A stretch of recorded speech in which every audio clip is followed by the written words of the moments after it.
เป็นเป็ดหรอก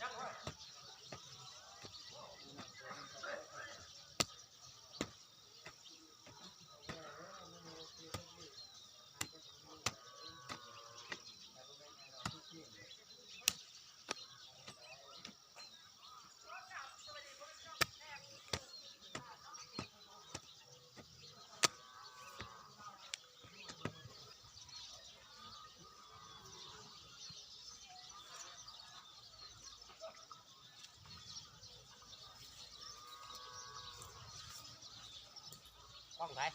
ของกู ทำเป็นวิดีโอไว้ยังเป็นก็เห็นบ่ผูกขาด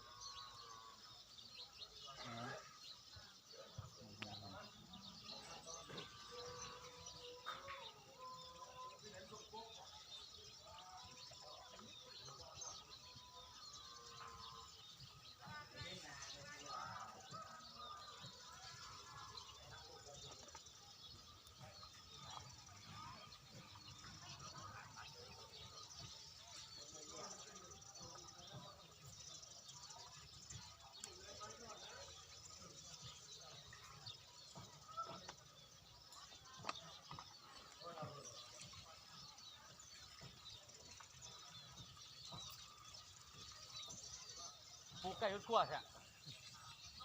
นี่เนี่ยใครเขาทดลอง